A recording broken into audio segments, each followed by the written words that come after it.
Bueno, aquí tenemos entonces varios temas para desarrollar. El primero es recta paralelas, que es cortada por una secante, es decir, una línea la atraviesa en forma diagonal. Y abajo hay un enunciado que nos dice que L1 efectivamente es paralela a la línea 2. Ahora, solamente nos están dando un solo ángulo, que es este de 145 grados. Y los demás, mira que los demás ángulos simplemente están enumerados. 1, 2, ángulo 1, 2, 3, 4, 5, 6. Y aquí hay una X. Esa X no está ahí por casualidad, sino que nos está dando una pista de cómo podremos hallar el ángulo que corresponde a ese espacio, a esa apertura. Ahora, si aplicamos un concepto de ángulos alternos, va a ser mucho más fácil hallar todos los ángulos.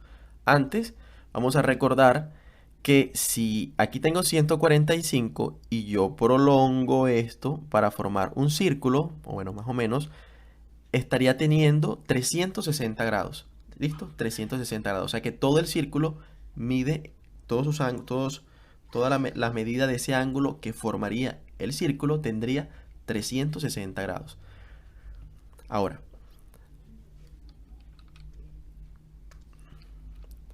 tengo 145 grados, ¿cómo hallo otro ángulo? En este caso, el ángulo que esté opuesto a ese de 145 grados va a tener la misma medida. Y eso tiene lógica porque si aquí tenemos este eje siempre es el mismo y nosotros abrimos o cerramos las dos líneas sin considerar las demás, simplemente vamos a ver aquí, las abrimos o las cerramos, vemos que estos dos ángulos, si yo cierro estas dos líneas, las voy cerrando, estas también se van cerrando y eso nos va a dar un indicio de que sí van a ser iguales siempre. Siempre van a ser iguales los que están opuestos. Ahora, si este que está aquí también mide 145 grados, solo me faltaría hallar el ángulo número 1 y el ángulo número 3, que también están opuestos. Quiere decir que esos dos ángulos van a tener la misma medida.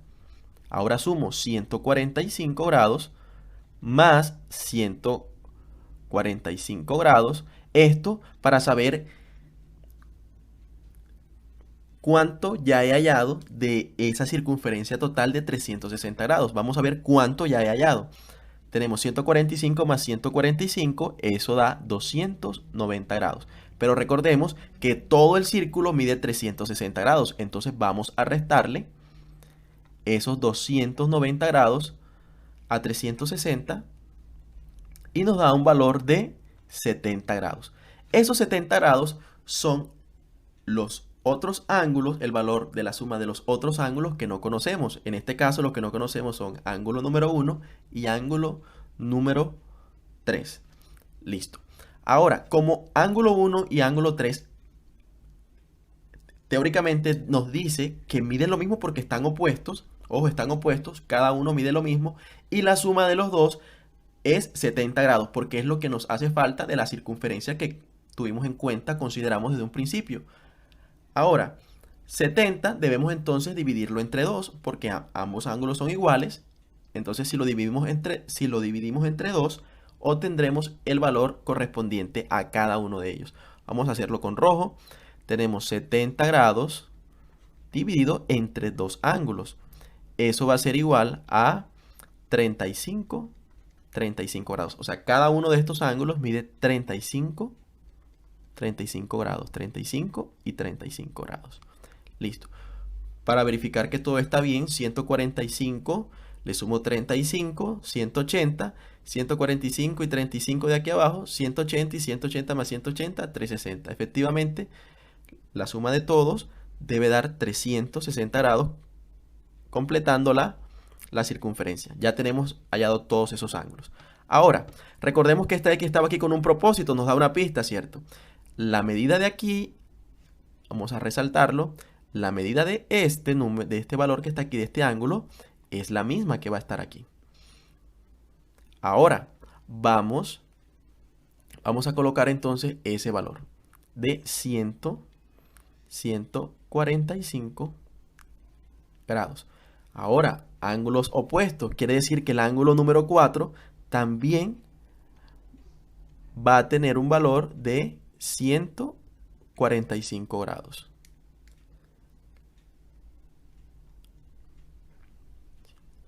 Y como aquí se repite la misma historia, 145 y 145, podríamos considerar exactamente el mismo procedimiento que tuvimos en cuenta aquí para hallar los valores de 35 grados. Entonces, estos dos que están aquí que no conocemos todavía el valor, pues se hace el mismo procedimiento y obtenemos que cada uno corresponde al valor de 35 grados y 35 grados. La ruta que escogimos fue utilizando esta X, la ayuda de la X que nos estaba dando una pista, pero por donde hubiésemos hecho nos deberían dar los mismos valores.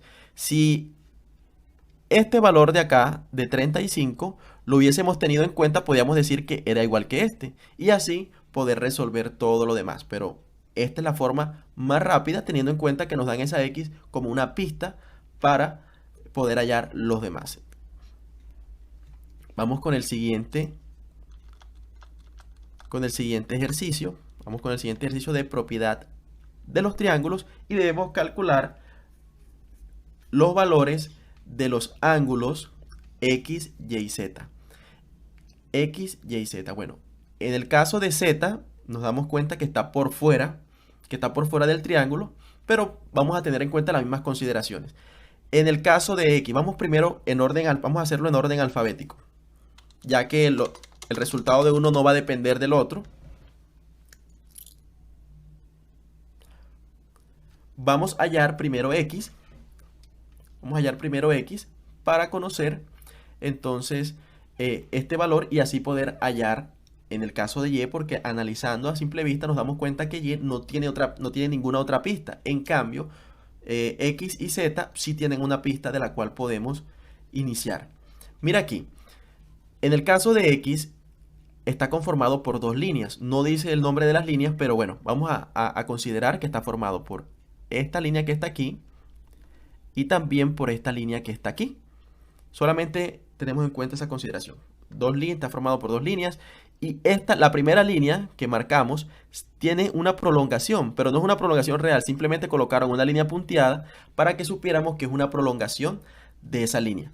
Ahora, si nosotros tenemos un círculo, si nosotros tenemos un círculo,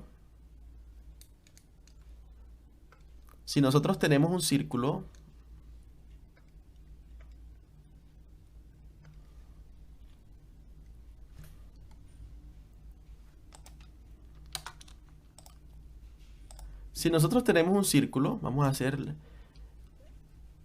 un círculo que tenga círculo perfecto. Listo, un círculo. Y cortamos este círculo. Sabemos que el círculo completo va a tener 360 grados, ¿cierto? Vamos a ubicarle aquí en su centro. Y si nosotros trazamos una línea y lo dividimos exactamente en dos partes, 360 dividido entre 2 me da 180. O sea, cada una de esas partes va a ser de 180 grados. Por lo tanto, esa línea prolongada me está dando un indicio.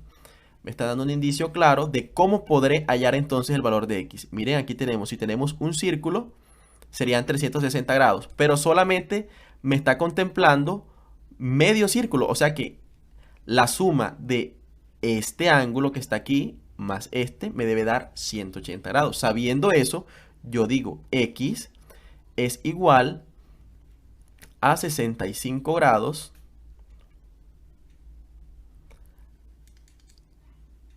sabiendo eso, yo digo que X entonces va a ser igual. ¿Cuánto es el total que debe medir la suma de los dos? 180 grados. ¿Qué le debo restar? El valor que ya conozco para conocer el valor desconocido. Aquí sería 65 grados.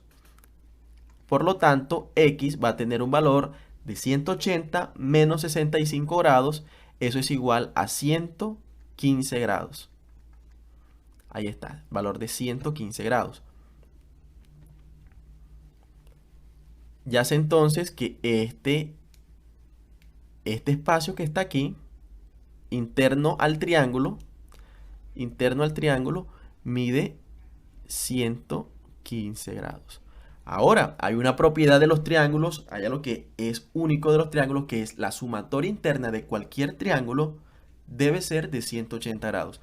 Ni más ni menos, sino siempre va a ser 180 grados. La sumatoria interna, la sumatoria de los ángulos internos de un triángulo siempre va a ser 180 grados.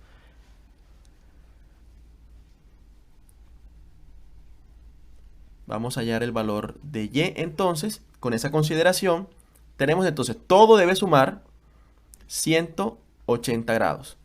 ¿Qué valores conocemos? Vamos a restarle los valores de los ángulos internos que ya conocemos, que vamos a colocar aquí 115 grados, que fue el que acabamos de hallar para el valor de x, y vamos a restarle también el de 43, que ese nos los daba inicialmente el ejercicio. Ahora, 180 menos 115, eso me da 65, y 65 menos 43,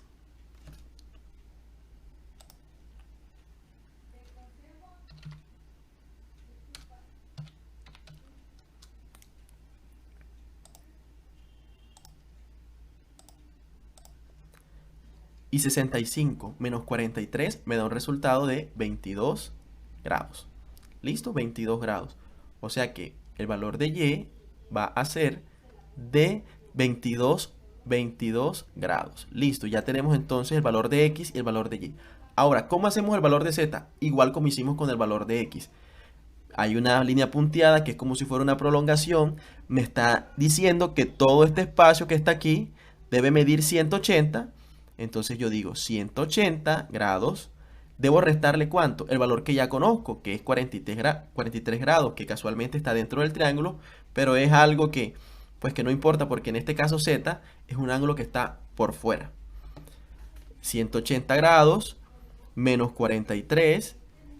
180 grados menos 43 me va a dar un valor de 137 grados.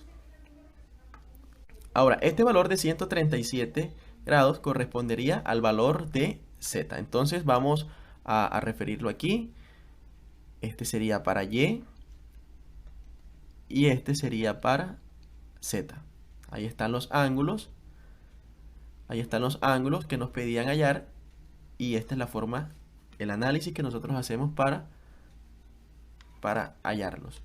Y por último, teorema de Pitágoras. Teorema de Pitágoras me dice lo siguiente. Me dice que si yo tengo un triángulo rectángulo, si conozco dos de sus lados, puedo hallar el tercero desconocido, como está aconteciendo aquí. Tengo un triángulo rectángulo que se forma, miren, que tenemos una línea perpendicular, imaginaria, porque nos están preguntando la altura de la bandera. Aquí tenemos una línea imaginaria que se forma entre el muro de la torre del castillo y más la bandera, que está completamente vertical, y con respecto al piso, que es completamente horizontal. Entonces sabemos que aquí se estaría formando un ángulo recto, y si vemos la perspectiva, vemos una línea una línea de visión, puede ser con respecto al piso, pues ahí se forma una diagonal que completaría el sistema del triángulo para utilizar el teorema de Pitágoras. Listo, entonces como teorema de Pitágoras me dice que la hipotenusa al cuadrado es igual a un cateto al cuadrado más el otro cateto al cuadrado. No nos compliquemos con cateto adyacente o cateto opuesto, pues en este caso no es tan necesario utilizar esas definiciones. Llamemos al lado más largo del triángulo, llamémoslo hipotenusa, y lo demás que no es hipotenusa, llamémosle catetos. Indiferentemente cuál sea el A o cuál sea el B, eso no importa. Lo importante es que sepamos cuál es la hipotenusa, que es el lado más largo, eso sí es importante, que es la hipotenusa, el lado más largo, y los catetos son los otros lados que no son la hipotenusa. Ahora, Si yo quiero saber el valor de la hipotenusa, no puedo dar ese valor de h al cuadrado. Debo darlo solo, despejado completamente, que sería h, sería igual, o sea, la hipotenusa, a la raíz cuadrada. Aplicaría raíz cuadrada de ambos lados, la h me quedaría ya sola, y lo que está del otro lado del igual sí me quedaría, permanecería dentro de una raíz cuadrada, porque lo que quería quitar era un exponente al cuadrado. Utilizo raíz cuadrada en ambos lados, en este caso la h se queda sin su 2 y de este lado nos queda todo dentro de la raíz. Así se utiliza. ¿Para qué es importante la primera fórmula? La primera fórmula es importante cuando nosotros queremos despejarla, como en este caso, no los pide el ejercicio, ya que no nos está pidiendo la hipotenusa, sino un cateto desconocido. Como les dije, no importa cómo le llamemos al cateto A o al cateto B. En este caso, pues hay una B, vamos a utilizar eso. Vamos a despejar entonces de esa ecuación inicial, vamos a despejar el valor de B.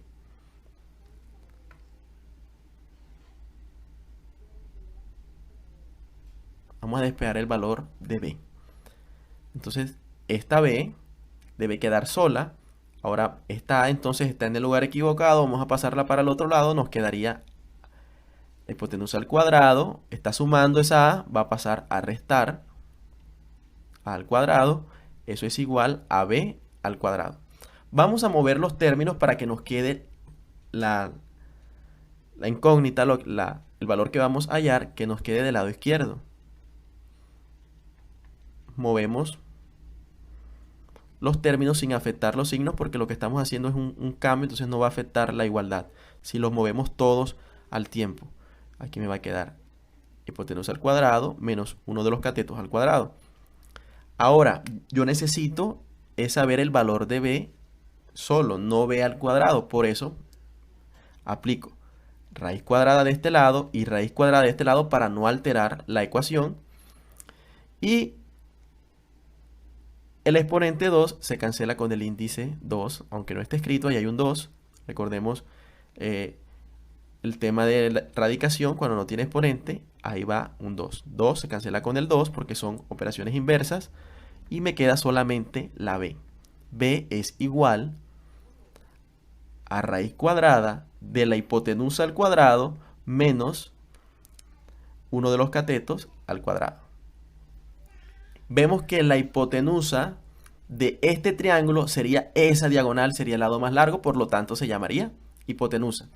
Y esto que dice aquí 23 es uno de los lados, ojo, es uno de los lados, pero hay una cascarita, hay algo que debemos tener en cuenta, que también es la altura de la bandera. Sería 23, o sea que la altura de toda esta línea, de este cateto, sería 23 más 1.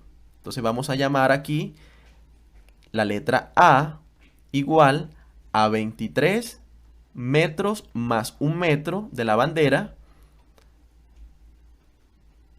Sería igual a 24 metros. Siguiente. La hipotenusa, ¿qué sería igual? Pues el lado más largo, que sería el de 30. No necesitamos conocer los valores para darnos cuenta cuál es el lado más largo de ese triángulo. Pero en este caso sí nos están dando el valor de la hipotenusa, que es 30 metros. Una vez tenemos estos datos ya analizados, vamos a reemplazarlos en la fórmula. B es igual a la raíz cuadrada ¿de quién? De la hipotenusa al cuadrado. ¿Cuánto mide la hipotenusa? Vamos a incluirlo también con las unidades. No pasa nada. Sería 30 metros al cuadrado.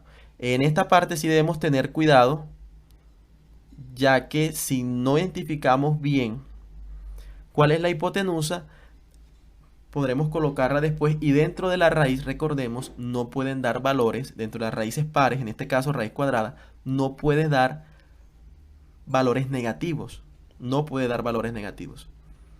Entonces por eso la hipotenusa debe ir primero. Debe ir primero la hipotenusa, que es el valor mayor, y se le resta uno de los lados, que siempre va a ser menor al valor de la hipotenusa. En este caso, 24 metros, recordemos, también elevado al cuadrado. Y vamos resolviendo. Vamos resolviendo paso a paso. 30 elevado al cuadrado, eso me da un valor de 900. Y metros al cuadrado, pues se le queda el exponente también. Metros al cuadrado menos 24 al cuadrado.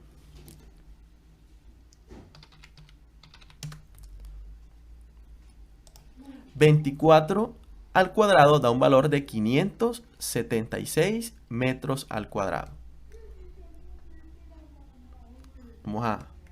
Vamos a colocar aquí la línea completa.